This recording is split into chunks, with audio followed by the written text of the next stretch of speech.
Pass பண்ணிட்டீங்க. அடுத்து வரக்கூடிய நியமன நிறுவன பிடி அசிஸ்டன்ட் யூஜிடர்பி இந்த எக்ஸாமுக்கு படிச்சுட்டு இருக்கீங்க, இல்லைனா இப்போ தான் படிக்க ஸ்டார்ட் பண்றீங்க அப்படின்னா தாராளமாக வந்து படிக்க ஸ்டார்ட் பண்ணுங்க.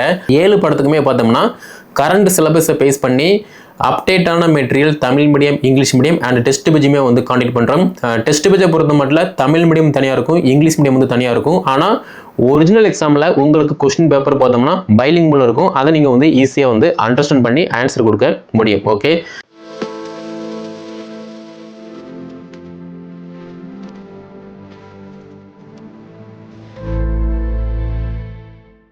நீங்க டெட் பேப்பர் 2 பாஸ் பண்ணிட்டீங்க. அடுத்து வரக்கூடிய நியமன நிறுவன பிடி அசிஸ்டன்ட் யூஜிடர்பி இந்த எக்ஸாமுக்கு படிச்சுட்டு இருக்கீங்க, இல்லைனா இப்போ தான் படிக்க ஸ்டார்ட் பண்றீங்க அப்படின்னா தாராளமாக வந்து படிக்க ஸ்டார்ட் பண்ணுங்க.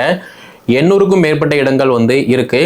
இந்த 800 பொறுத்த மட்டும் உங்களுக்கு தேவை ஒரே ஒரு வேகன்சி மட்டும்தான். அந்த ஒரு வேகன்சிக்கு நீங்க உங்களுடைய பாடத்து சிலபஸை பேஸ் பண்ணி நல்லா படிக்கும் போதும், நீங்கள் படித்த தலைப்பில் இருந்து ப்ராப்பராக டெஸ்ட் ப்ராக்டிஸ் பண்ணும் போதும் முதன்மை தாளில் 150க்கு சிறந்த மதிப்பெண்கள் எடுத்து நீங்கள் அடுத்த கட்டமாக சிவி போவீங்க. அடுத்த கட்டமாக அப்பாயின்மெண்ட் ஆர்டர் வாங்கிட்டு ஒரு அரசு பள்ளியில் பட்டாதாரி ஆசிரியரை வந்து பணியில் அமர முடியும். ஸோ நம்ம அகாடமி சார்பாக வரக்கூடிய நியமன நிறுவன பிடி அசிஸ்டன்ட் யூஜிடர்பி கிட்டத்தட்ட 9 பாடம் இருக்கு. இந்த 9 பாடத்துக்குமே வந்து தனித்தனி சிலபஸ் இருக்கு. ஏற்கனவே அட்டெம்ப்ட் கொடுத்தவங்களுக்கு ஒரு ஐடியா இருக்கும், எப்படி படிக்கணும், என்ன தப்பு பண்ணக்கூடாது அப்படிங்கிற மாதிரி வந்து ஒரு சில ஐடியா இருக்கும். அதை நீங்கள் வந்து ஃபாலோ பண்ணிட்டு இருப்பீங்க. ஆனால் ப்ரெஷர் இந்த எக்ஸாமுக்கு வந்து படிக்க வரீங்க அப்படின்னா ஃபர்ஸ்ட் நீங்கள் பண்ண வேண்டியது சிலபஸை நல்லா பாருங்க. நீங்கள் என்ன பாடமோ அந்த பாடத்துக்கான பாடத்திட்டம் வந்து டிஆர்பி வெப்சைட்டில் அவைலபிளாக இருக்குது. அப்படி இல்லை அப்படின்னா நம்முடைய வாட்ஸ்அப் சேனலில் வந்து அவைலபிளாக இருக்குது. அதை நீங்கள் வந்து ஃபாலோ பண்ணுங்கள். ஓகே, ரெண்டாவது முந்தைய வருட வினாத்தாள். நீங்கள் என்ன பாடமோ அந்த பாடத்துக்கான முந்தைய வருட வினாத்தாள் பார்க்கும்போது உங்களுடைய பாடத்தில் 150 வினாக்கள் வந்து எப்படி கேட்டிருக்காங்க, என்ன பேட்டர்னில் வந்து இருக்கு, அந்த 150 வினாக்கள்ல இருந்து உங்களுக்கு ஏதாவது ஒரு வினாவுக்கு விடை அளிக்க முடியுதா அப்படிங்கிற மாதிரி தெரிய பாசிபிள் இருக்கு. சிலபஸ் ப்ரீவியஸ் இயர் கொஸ்டின் இந்த ரெண்டையுமே பார்த்துட்டீங்க அப்படின்னா உங்களுக்கு எதை படிக்கணும், எப்படி வந்து கொஸ்டின் கேட்காங்க அப்படின்னு ஒரு கிளியர் ஐடியா வந்து கிடைக்கும். மூணாவதாக பார்த்தோம் அப்படின்னா பேசிக் வந்து ஸ்கூல் புக்கு. நீங்கள் ஸ்கூலில் ஒர்க் பண்ணுறீங்க, ஒர்க் பண்ணல, இதை எல்லாம் தாண்டி ஸ்கூல் புக்கில் இப்போ நீங்கள் ஸ்கூலில் ஒர்க் பண்ணுறீங்க அப்படின்னா அஸ் யூஸ்வல் ஸ்டாப் ரூமில் உட்காந்துட்டோ இல்லைனா வீட்டில் இருந்து ஸ்கூலுக்கு போகும்போதோ ஒரு 10 நிமிட்ஸ் இல்லைனா ஒரு ½ hour முன்னாடி ஒரு லெசனை ரீட் பண்ணிவிட்டு கிளாஸில் போய்ட்டு வந்து ப்ரெசென்ட் பண்ணுவீங்க. அது வந்து பார்த்தீங்கன்னா உங்களுடைய எக்ஸ்பீரியன்ஸு. ஆனால் ஒன்ஸ் இந்த போட்டித் தேர்வுக்கு வந்து அட்டெம்ப்ட் கொடுக்க போகிறீங்க அப்படின்னா நீங்கள் பண்ண வேண்டியது ஒரு லெசனில் உங்களுடைய பாடத்தில் என்ன பேசிக்கான டேட்டா இருக்குது அதை எல்லாத்தையுமே வந்து நீங்கள் கவர் பண்ணுற மாதிரி இருக்கும். ஸோ நம்ம அகாடமி பொறுத்த மட்டும் இந்த ஸ்கூல் புக்கில் இருந்து ஒரு ஃபவுண்டேஷன் டெஸ்ட்டு காண்டக்ட் பண்ணுவோம். ஏற்கனவே நம்மக்கிட்ட உள்ள டீச்சர்ஸ் எல்லாத்துக்குமே வந்து இது நடந்துகிட்டு இருக்கு. நீங்கள் நம்ம கோர்ஸில் வந்து ஜாயின் பண்ணுறீங்க அப்படின்னா உங்களுக்குமே வந்து இது காமனாக இருக்கும். ஓகே, அடுத்து 4வதாக பார்த்தோம் அப்படின்னா ஸ்கூல் புக்கை படித்து முடிச்சாச்சு அப்படின்னா சிலபஸை பேஸ் பண்ணி யூஜி அண்டு ரெஃபரன்ஸ் வந்து பார்க்குற மாதிரி இருக்கும்.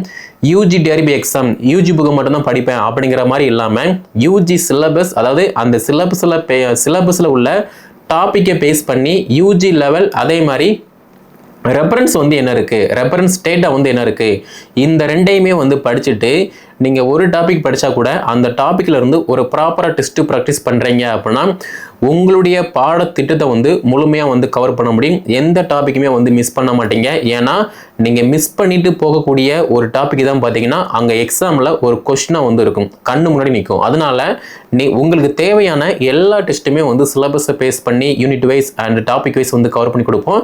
அதை நீங்கள் வந்து ஃபாலோ பண்ணுற மாதிரி இருக்கும். ஓகே, ஸோ யூஜி டிஆர்பியை பொறுத்த மட்டும் 800க்கும் மேற்பட்ட காலிடங்கள் வந்து இருக்கு.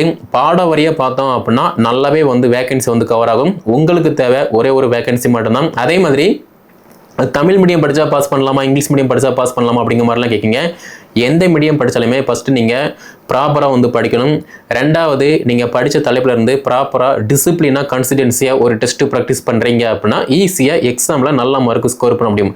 தமிழ் மீடியம் படித்தாலும் பாஸ் பண்ணலாம், இங்கிலீஷ் மீடியம் படித்தாலும் பாஸ் பண்ணலாம். ஆனால் அரையும் குறையுமா பாதி தமிழ் பாதி இங்கிலீஷ் அந்த மாதிரி படிச்சிங்க அப்படின்னா பாஸ் பண்ண முடியாது. உங்களுக்கு எந்த லாங்குவேஜ் வந்து பெஸ்ட்டாக வருதோ, ஃபார் எக்ஸாம்பிள் இங்கிலீஷ் வந்து நான் ஃப்ளூன்சியாக வரும், கொஸ்டின் ப்ளஸ் ஆன்சர் வந்து என்னால் அண்டர்ஸ்டாண்ட் பண்ண முடியும், ஒரு கொஸ்டினுக்கு கரெக்டாக வந்து ஆன்சர் கொடுப்பேன் அப்படின்னா நீங்கள் வந்து இங்கிலீஷ் மீடியம் வந்து எடுக்கலாம். ஆனால் எனக்கு தமிழ் மீடியம் தான் பெஸ்ட்டாக வரும் அப்படின்னா நீங்கள் தமிழ் மீடியம் வந்து எடுக்கலாம். ஸோ நம்ம அகாடமி சார்பாக தமிழ் அண்ட் இங்கிலீஷ் இந்த 2 பாடத்தை தவிர maths, physics, chemistry, botany, zoology, history, geography மீதமுள்ள 7 பாடத்துக்குமே பார்த்தோம்னா கரண்ட் சிலபஸை பேஸ் பண்ணி அப்டேட்டான material Tamil medium, English medium and test பேஜுமே வந்து காண்டக்ட் பண்ணுறோம். டெஸ்ட் பேஜை பொறுத்த மட்டும் தமிழ் மீடியம் தனியாக இருக்கும், இங்கிலீஷ் மீடியம் வந்து தனியாக இருக்கும். ஆனால் ஒரிஜினல் எக்ஸாமில் உங்களுக்கு கொஸ்டின் பேப்பர் பார்த்தோம்னா பைலிங்குவல் இருக்கும். அதை நீங்கள் வந்து ஈஸியாக வந்து அண்டர்ஸ்டாண்ட் பண்ணி ஆன்சர் கொடுக்க முடியும். ஓகே, ஸோ நம்ம அகாடமி சார்பாக இப்போ யூஜி டர்பி பிடி அசிஸ்டன்ட் எக்ஸாமுக்கு 9 பாடத்துக்குமே வந்து அட்மிஷன் போயிட்டு இருக்கு. தமிழ் மீடியம், இங்கிலீஷ் மீடியம் ரெண்டுக்குமே வந்து அட்மிஷன் போயிட்டு இருக்கு. அதே மாதிரி ஒன்ஸ் இந்த கோர்ஸ் நீங்கள் ஜாயின் பண்ணுறீங்க அப்படின்னா தகுதி தேர்வுமே வந்து கொடுப்போம். அதேமாதிரி நீங்கள் வந்து ப்ராக்டிஸ் பண்ணுற மாதிரி இருக்கும். ஏன்னா தகுதி தேர்வு பொறுத்த மட்டும் எல்லாருக்குமே வந்து பொதுவாக இருக்கும். அதை நீங்கள் வந்து ஃபாலோ பண்ணுற மாதிரி இருக்கும். ஸோ கீழே டிஸ்கிரிப்ஷனில் வாட்ஸ்அப் நம்பர், கான்டாக்ட் நம்பர் கொடுத்துருக்கேன். அதை கான்டாக்ட் பண்ணி என்ன லிங்க் படிக்க ஸ்டார்ட் பண்ணுங்கள். இந்த வீடியோ தொகுப்பை டெட் பேப்பர் யாரெல்லாம் பாஸ் பண்ணியிருக்காங்களோ அவங்களுக்கு ஷேர் பண்ணுங்கள்.